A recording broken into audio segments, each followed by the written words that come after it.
a primeira coisa que nós vamos falar hoje é um viés de raciocínio que é um viés extremamente interessante.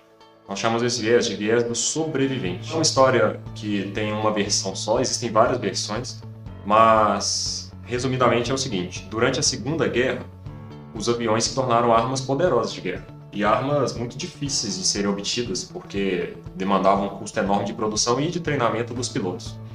Então, todos os exércitos estavam pensando em otimizar ao máximo seus aviões, porque seria uma perda muito grande a perda de um avião. Mas reza a lenda que um dos generais ficou responsável por otimizar o batalhão que estava responsável pelos bombardeiros. Então, eles deveriam arrumar uma maneira de menos aviões serem abatidos. E aí eles tiveram uma ideia interessante. Na Segunda Guerra, geralmente vários aviões saíam para sobrevoar o solo inimigo, disparar bombas e atacar o inimigo.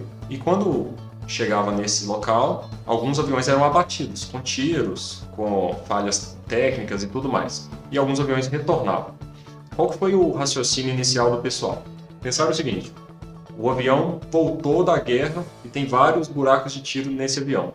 Se a gente quiser evitar desse avião ser abatido da próxima vez que ele for, nós temos que reforçar esses locais. Então, onde a gente viu tiro nesse avião, onde a gente viu pequenos orifícios de perfuração de tiro, é o local que a gente tem que reforçar. O reforço nos aviões também tornava os aviões mais pesados.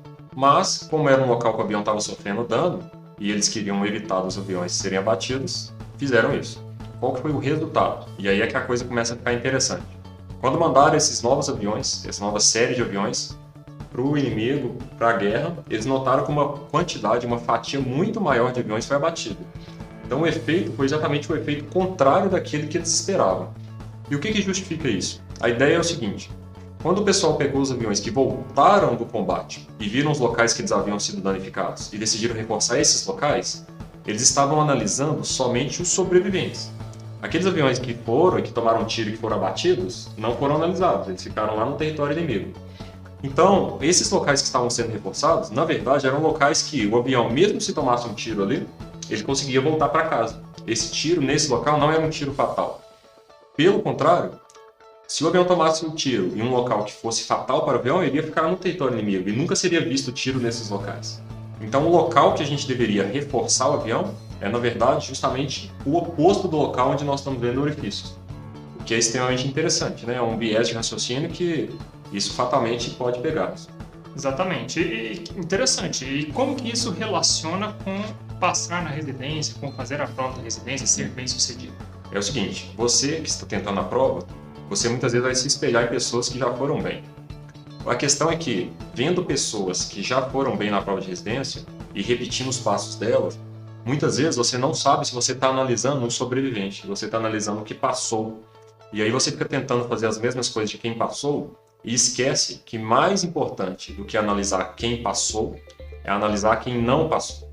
Quando nós analisamos quem não passou, a gente consegue ver o que essas pessoas fizeram que evitaram delas passarem na prova de residência. Então você está dizendo que uma das coisas da gente sair de 50%, 60%, 70% para chegar em 80%, 90% de resultado na prova da residência é a gente focar em estudar quem não passou, quem foi reprovado nas provas anteriores. Exatamente. Se nós formos conversar com quem passou, a pessoa vai falar assim: é muito esforço, é muita dedicação, eu precisei dar muito duro e isso me deu resultado.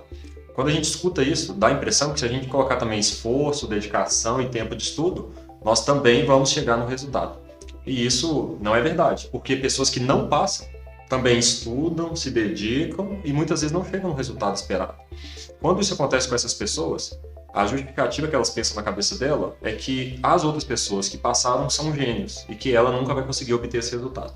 Isso é um pensamento, inclusive, bastante comum, e principalmente entre aqueles que não passam ou que passam numa residência menos concorrida ou de qualidade pior.